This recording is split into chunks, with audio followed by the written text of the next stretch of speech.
isa pong malaking kagalakan na muling nakasama namin kayo ngayong araw na ito, araw ng pagsamba. Ito po isang pinakamahalagang bagay na atin pong pagtitipon. At ngayong umaga po ay sa lahat po ng ating mga kasama po, mga nakikinig, nanonood po diyan po sa Italia, diyan po sa Macau, sa Pilipinas, at maging dito sa Amerika. Isang magandang umaga po sa inyo. So ngayong umaga po ay nais ko pong ibahagi po sa inyo ang isa pong mensahe na magbibigay po sa atin ng kagalakan, kagaanan, at magbibigay ng isang buhay na ganap at kasiya-siya. Ito po yung salita ng Diyos. Marami naman tayong balitang narinig. Lagi pong tuwing linggo, may mabuting balita po. So ang aking ibabahagi po sa inyo ngayon ay pinamagatan ko pong pinamagatan ko pong kasama natin ang Diyos. Yung po God is with us. So, dahil nga po, nangako po siya na hindi niya tayo iiwan, hindi niya tayo pababayaan. At sino nga ba ang makapaghiwalay sa atin sa pag-ibig ng Diyos? Ang pagsubok ba? Ang kagutuman? Ang paghihirap ba? Wala pong makapaghiwalay talaga po sa ating sa pag-ibig ng ating Diyos. Dahil mahal na mahal po talaga tayo ng Diyos natin. Ang isang dahilan na kung bakit tayo po ay nawawalay sa Diyos ay kapag hindi natin siya mahal at wala tayong relasyon sa Kanya. Kaya po, ngayong araw po ito, isang malaking at magandang pagkakataon na minsan pa ay makilala natin ang Diyos at maibahagi natin ang pag-ibig niya. Dito po sa ating Biblia, samahan niyo po ako sa aklat po ng unang hari, 1 King chapter 17, verse 1 hanggang 5.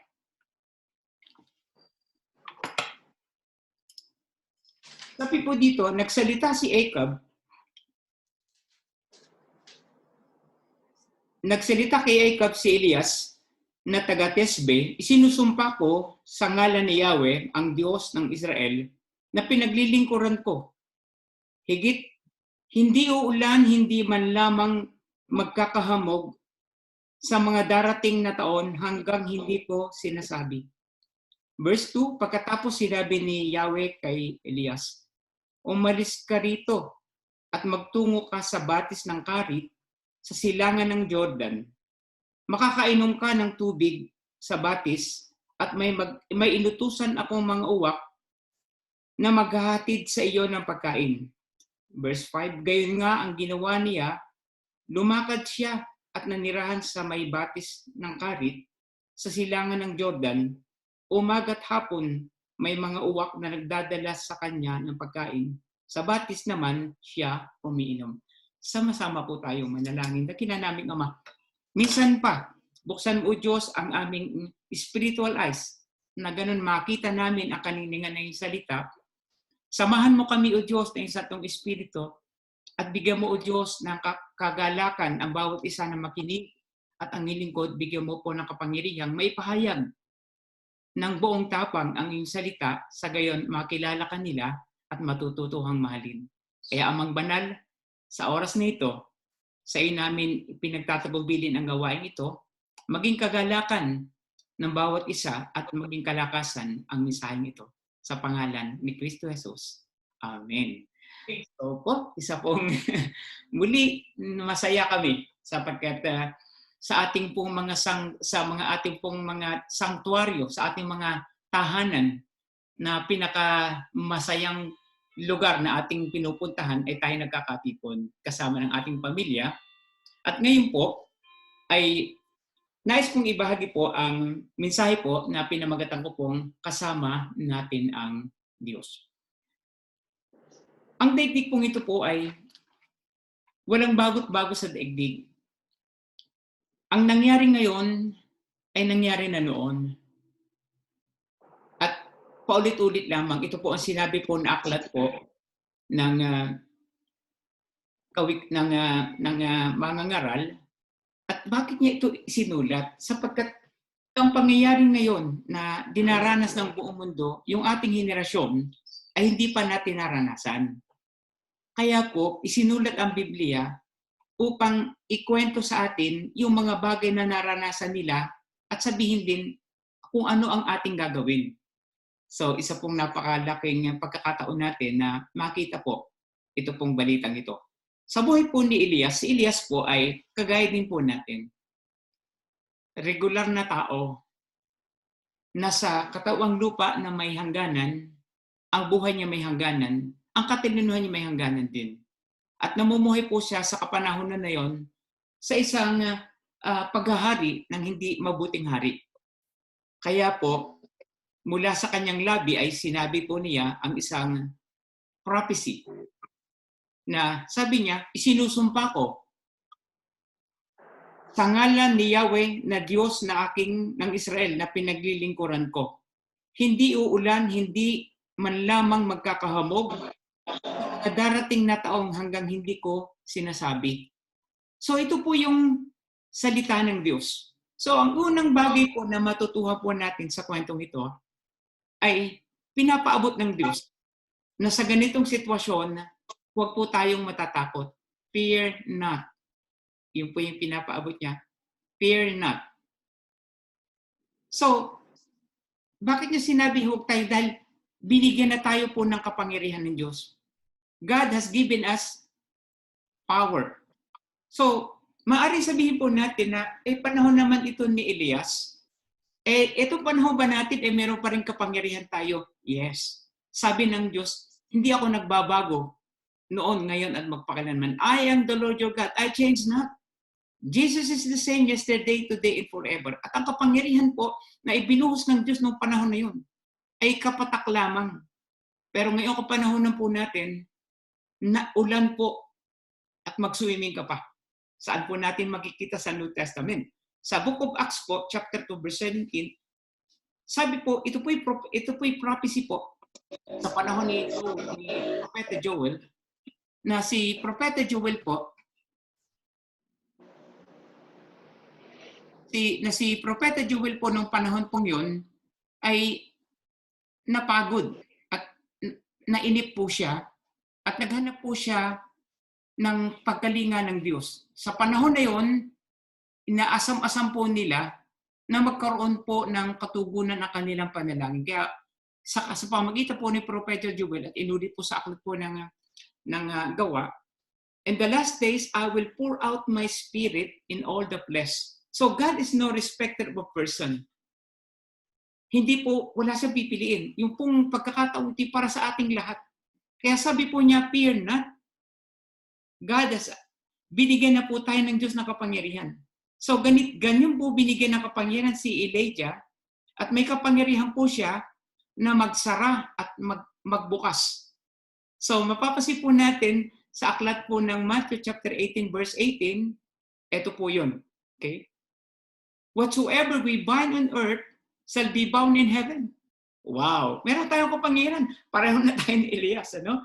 Whatsoever we loose in earth shall be loose in heaven. So, ibig sabihin, huwag kang matakot. May kapangyarihan ka eh. Kaya lang, hindi natin alam. My people are being destroyed because of lack of knowledge. Kaya sabi ng Panginoon, you will know the truth. At ang pinapres po namin ito'y katotohanan. You will know the truth and the truth will set you free. Ano po yung katotohanan? Tayo po na nilikha ng Diyos na nagkasala, kahit po tayo nagkasala, ang ginawa po ng Diyos, tinubos tayo at binili pa po yung katawan po natin.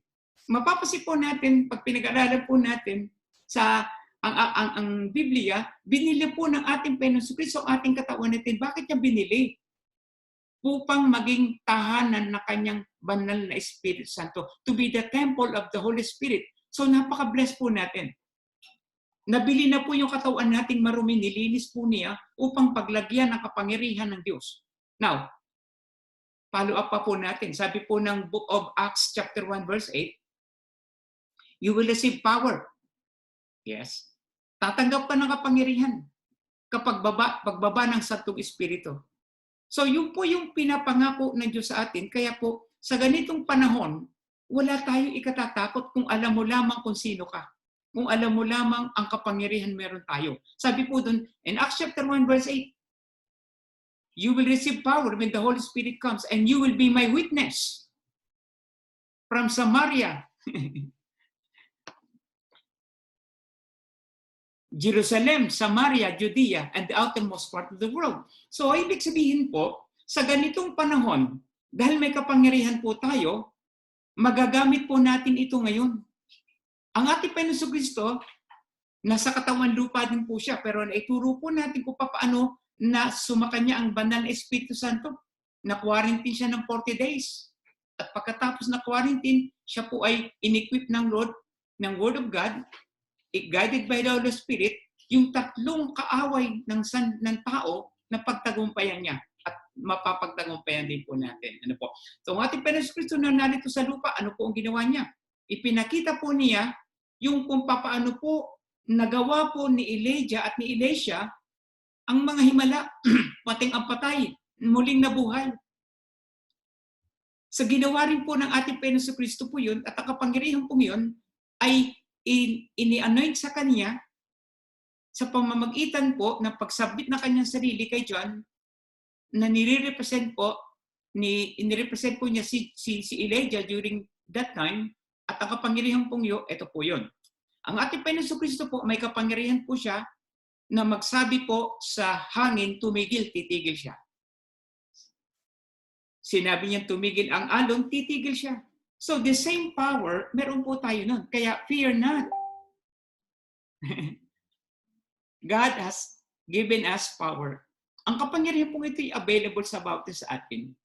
At isa pa po, sabi po ng ating Panginoon Kristo sa aklat po ng Matthew chapter 28, verse 18, all authorities in heavens and earth was given unto me. So yun po yung pinasigurado po ng ating Panginoon Kristo na go ye therefore and make them disciple. Ang ibig sabihin, upang tayo na anak ng Diyos, na nagtiwala sa Kanya, nagmahal sa Kanya, may relasyon sa Kanya, upang ma-enjoy po natin ang kapangyarihan, bigyan tayo ng kapangyarihan, kailangan tayo magsanay. Kailangan magsanay. Kahit nga po naman sa military, kahit nga po sa lahat ng posisyon, maging manager ka, maging teacher tayo, maging inhinyero, sasanayin tayo bago bigyan tayo ng authority. Sasanayin tayo bago tayo bigyan. The same is true. All truth is parallel. All truth is parallel. Ignorance of the law excuses no one. Ignorance of the Word of God excuses no one too. Kaya hindi po natin masasabi, Pastor, hindi ko alam. Mahaba ang pagkakataon po natin na mag-aral ng salita ng Diyos. Sabi nga po ng aking kaibigang pastor, sabi niya, kung isinilang kang mahirap, hindi mo kasalanan. Pero kung mamatay kang mahirap at mahirap ang iyong buhay, malaki ang kasalanan po natin. Dahil sa haba ng pagkakataon binigay po sa atin ng Diyos na mag-aral, sanayin ang ating sarili, disiplinahin, yun po ang time na ibinigay ng Lord sa atin ngayon. So yun po yung assurance na sabi ng Diyos, fear not. Binigyan na kita ng kapangyarihan, gamitin mo. So whatsoever we bind in earth shall be bound in heaven.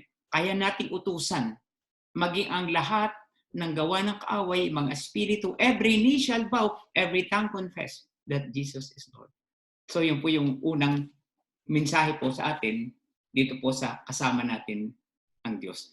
So, ikalawa, sabi po dito, pagkatapos sinabi ni Yahweh kay Elias, umalis ka rito, okay? Umalis ka dito at magtago ka sa batis ng Karit sa silangan ng Jordan, makakainom ka ng tubig sa batis at inutusan ko ang aking mga uwak na maghahatid sa iyo ng pagkain. So ikalawang bagay po na matutunan po natin dito sa kwentong ito. Una, fear not. Huwag kang matakot.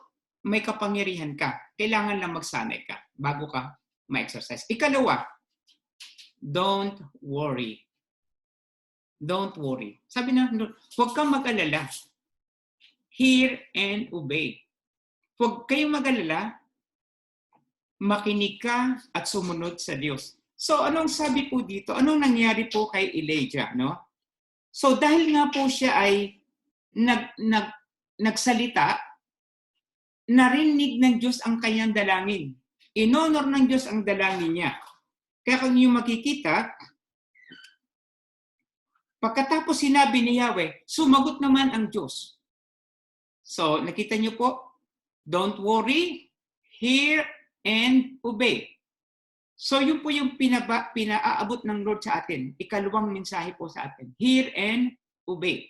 So, si Elijah nanalangin. Narinig siya ng Diyos. Okay? And then ang Diyos nagsalita sa kanya. Hear.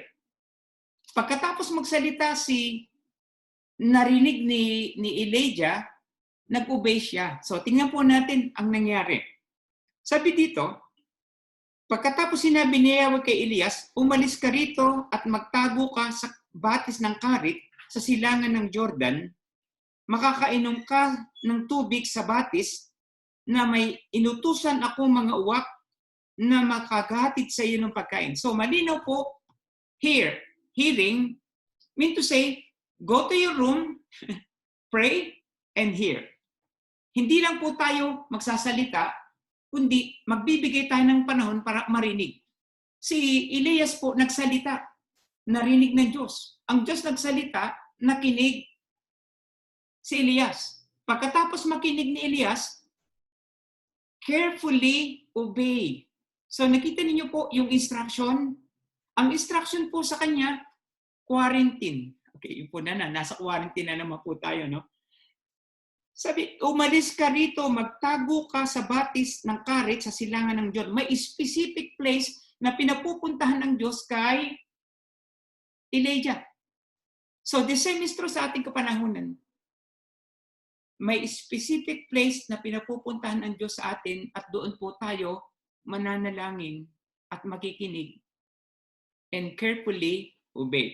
So may instruction po doon. Ang mapapasin niyo po dito dahil nga po siya nakinig siya sa instruction, sabi dito, sa Karit, sa silangan ng Jordan, specific place. And then hindi lang po yun. Makakainom ka ng tubig sa batis at may inutusan akong mga uwak na magdahatid sa iyo ng pagkain. So ang instruction ng Lord, kumpleto. Saan pupunta? Sino magdadala ng pagkain? Nakita niyo po. So ganun. Dapat tayo nananalangin, hindi lang tayo nagsasalita sa Lord, kung hindi dapat lumuhod tayo at makinig po mabuti sa kanyang instruction. And then, kapag narinig natin na instruction, okay, right, isulat po natin. Hindi lang po natin narinig, isusulat po natin. Sabi dito, doon ka pumunta sa Karit, sa silangan ng Jordan, at may inutusan akong uwak. So, bago pa po sinabi ng Diyos kay Elijah, may inutusan na siya. Nang ibig sabihin, bago tayo po inutusan ng Diyos o ng gobyerno o sino pa na pumunta sa ating bahay, may inutusan na po siyang magdadala ng pagkain ninyo. Kaya lang kailangan naroon kayo sa bahay natin. Yan yung pagdating ng census. Kailangan nasa bahay ka. Nasa bahay po tayo. So, nakita niyo po yun. Do not worry, hear and obey. So nakita po natin, nakinig siya. And verse 5, obey. Now look at this, verse 5. Gayon na nga ang ginawa niya, lumakad siya at nanirahan sa may batis ng Karit sa silangan ng Jordan. The same place, kung ano yung instruction, umaga't hapon ay may mga uwak, hindi po isang uwak, mga uwak na magdadala sa kanya ng pagkain, sa batis naman siya umiinom.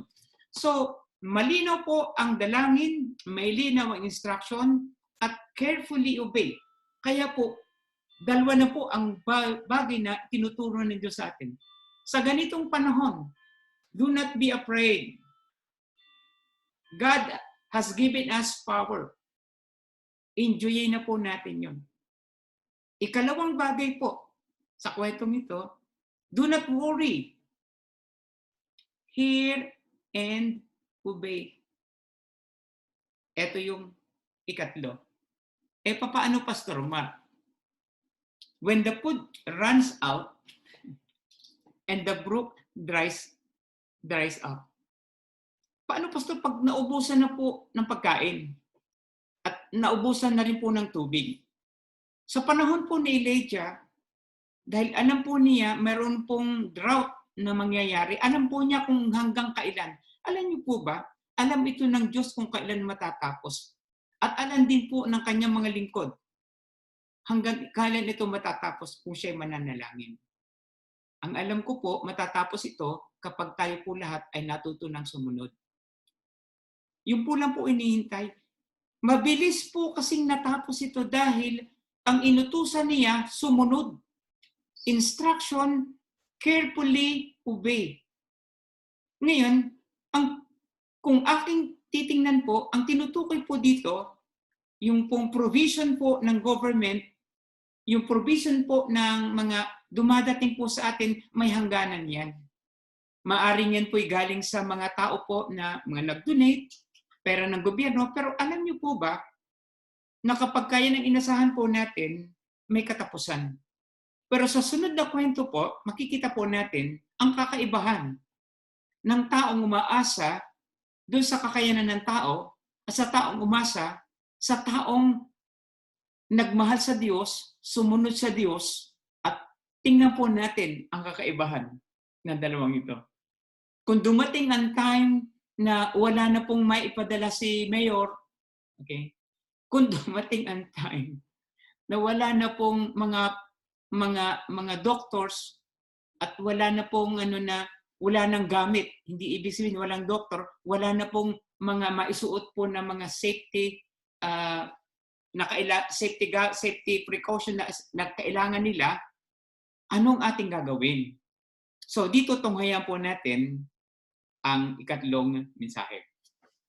Sabi po dito, ngunit dumating ang panahon na natuyo na rin ang batis, kaya sinabi sa kanya ni Yahweh, umalis ka rito, pumunta ka sa Sirepta, sa lupain ng Sidon, may inutusan akong isang balo na magpapakain sa iyo ron. Now, okay. Ang unang inutusan niya, uwak. Okay? So, kung mapapasin natin ang uwak po, scavenger yan. Bakit yung inutusan niya? Dahil during that time, ang may pagkain lamang po, ayun pong mga kurap na mga hari during that time. At ito pong uwak, may kakayahang kumuha po ng hot pandesal doon sa kanilang oven. So, yun po yung nangyari. But this time, padalawang beses, hear and obey. Dalawang beses niya pong binigyan ng sample dito. Ang ikalawang inutusan po niya ay balo. Ang balo pong ito, mahirap. Walang inaasahan ng Diyos, kundi ang Diyos. Pero siya po ay kausap ng Diyos. Siya po ay nakinig sa Diyos. Ito pong lingkod ng Diyos, nakinig din sa Diyos. Hear and obey. Hindi siya nag-alala sapagkat alam po niya, sabi niya, na sa sarili niya, gaya ni Apostle Pablo, ay wala akong ipag-aalala. Sapagkat sabi doon ni Pablo, dahil alam niya na ang Diyos ay kasama niya, to die is gain and to live is in Christ. I can do all things through Christ who strengthened me. Alam po niya. At ito po yung sinasabi ni Apostle Pablo. Hindi siya natatakot. Siya po ay patuloy na nanalangin, nakinig at sumunod. So sa ikalawang pagkakataon, nakinig siya at sumunod muli. At hindi lamang po ito. Nung una, kung ang uwak ay sumunod, ito pong ikalawa, yung balo na wala pong pagkain, sumunod din. Nakita niyo, yung una, yung uwak, magaling dumilihensya yun. Pero itong balo, walang inaasahan kundi ang Diyos. Kaya sabi po niya, mapalad ang mga tao na walang inaasahan kundi ang Diyos. Tunghayan pa natin ang kwento, no?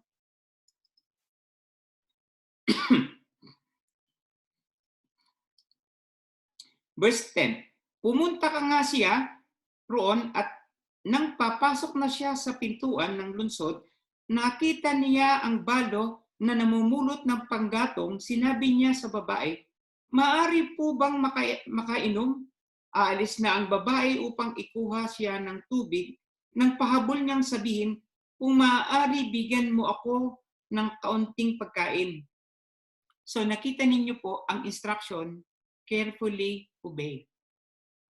Nakita mo balo, sabihin mo, ng Lord, pumunta ako sa iyo. At kung anong instruction, gawin mo, gagawin ko. Itong balo po, bago po dumating po siya doon, kausap na po ito ng Diyos.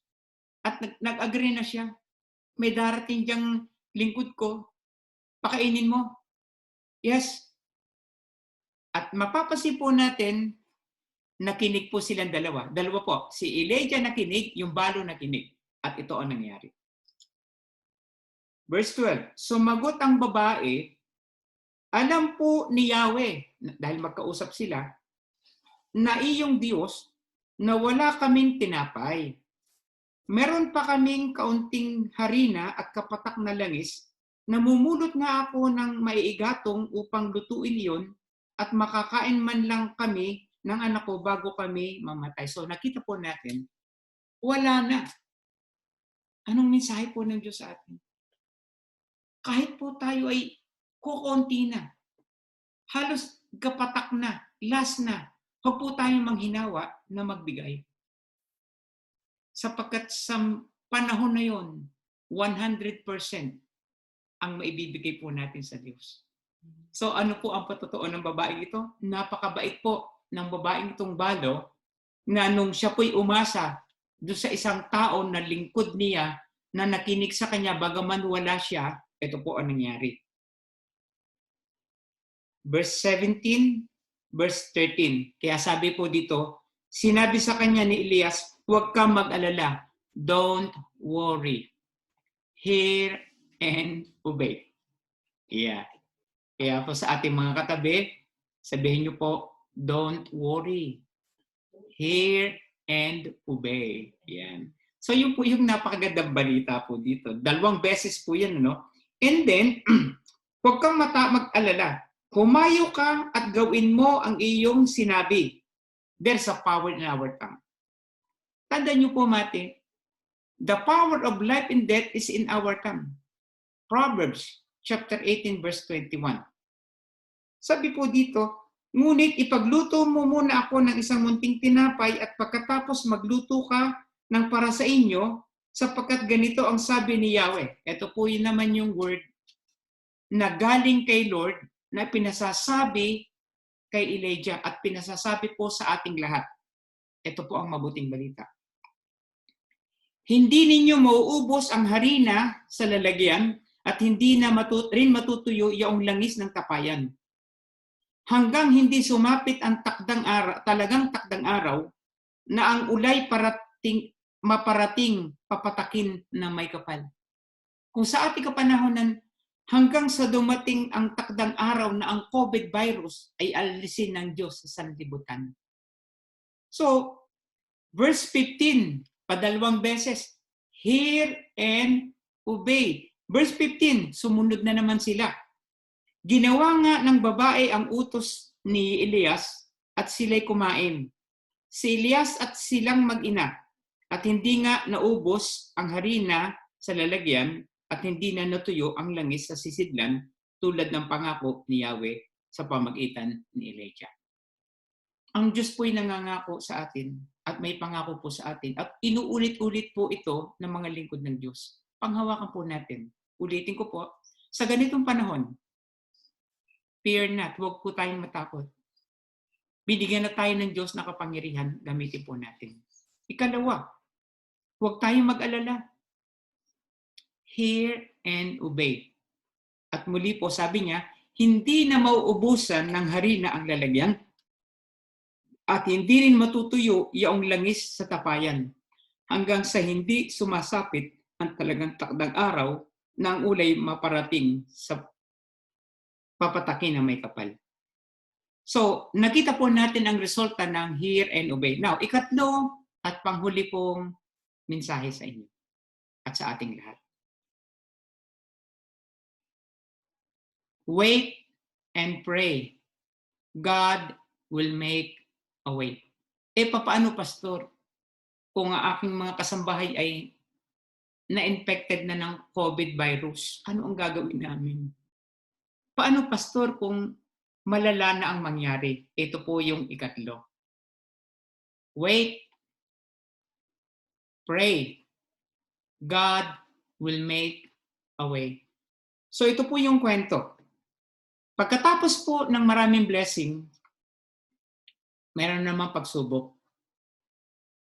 Verse 17, same chapter, hindi nagtagal at nagkasakit ang anak ng balo, lumubha ang sakit ng bata hanggang sa ito'y mamatay. Kaya't sinabi ng babae kay Elias, anong ikinagagalit niyo sa akin? Lingkod ng Diyos, naparito ba kayo upang ako'y sumbatan sa aking mga kasalanan at patayin ang aking anak? Verse 19, akin ang bata, wika ni Elias. At kinuha niya ang bata, ipinanhik sa itaas at silid ng kanyang tinutuluyan. Iniligay niya ang bata sa kanyang higaan at dumalangin. Wait, pray, hear, and obey. God will make a way. Yahweh, aking Diyos, ganito ba ang igaganti niyo sa babaeng nagpatuloy sa akin? May katlo niyang idinhiningahan ng bata kasunod ng ganitong dalangin, Yahweh, aking Diyos, inihiling ko po na mangyaring ibalik ninyo ang buhay ng batang ito. Verse 22, wait, pray, God will make a way. Verse 22, dininig ni Yahweh ang dalangin ni Elias at nabuhay ang bata. Hallelujah. Inakay siya ni Elias at ibinalik sa kanya ina, wika niya, narito ang anak mo, buhay na siya. At ganito ang naitugon ng babae, ngayon ko napatunayang kayo nga ay lingkod ng Diyos at pawang katotohanan ang sinasabi niyo sa ngalan ni Yahweh. Napakagandang balita. Uulitin ko po, kasama po natin ang Diyos sa ganitong kapanahunan. Unang bagay po na pinaabot po ng mensahe ng Diyos sa atin, huwag na huwag tayong matatakot. Meron tayong kapangyarihan na binigay ang Diyos. And the last days, I will pour out my spirit in all the flesh. You will receive power when the Holy Spirit comes, and you will be my witness. Dito po mapapansin po natin, hindi po ang makita po natin dito ang pinagtagumpayan ay ang gutom, ang kahirapan, ang pagsubok. Kaya sabi po ng atin pong mapangako ng Diyos, who can separate us from the love of God? Who can separate us? Who shall separate us from the love of Christ? Ang kahirapan ba? Ang kagutuman ba? Ang pagsubok ba o ang tabak? Sinasabi ng Diyos sa atin, fear not.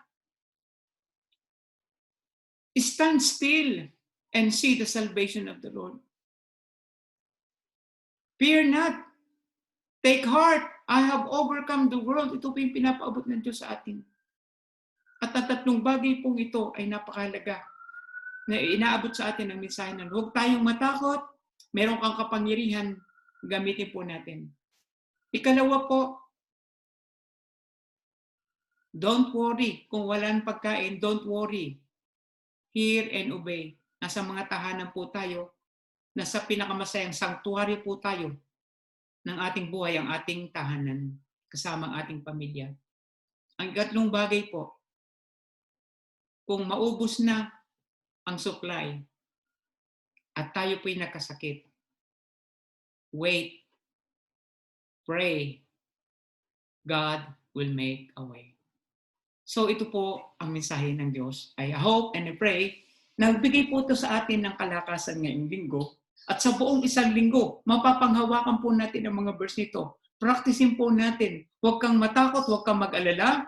Manalangin ka lamang, gagawa na paraan ng Diyos. Para sa ating pong mga kapatid na meron pong naapektuhan ng COVID virus, sa ating mga kapatid na parang kulang na sa pagkain, ang mensahe pong ito ay para sa ating lahat. Hindi po tayo iwan ng Diyos, kasama natin ang Diyos. Sa oras pong ito, hindi po ako magwawakas ng aking mensahe hanggat hindi ko po nabibigyan ng pagkakataon ang bawat isa na minsan pa ay lumapit sa ating Diyos. Tanggapin siya bilang sariling Diyos na pagligtas sapagkat ang tinutukoy niya po dito ay ang kanyang mga anak. Sasamahan po tayo, hindi tayo iwan ni pababayaan man. Sa oras pong ito, maaaring meron po kayong kasama, kapatid, kaibigan, at maging tayo po mga Christian na nasira ang ating relasyon sa Diyos. Tayo po'y lumuko, pumikit, tayo manalangin. Samahan niyo po ko sa isang maikling panalangin. Amang banal sa pangalan ni Kristo Jesus.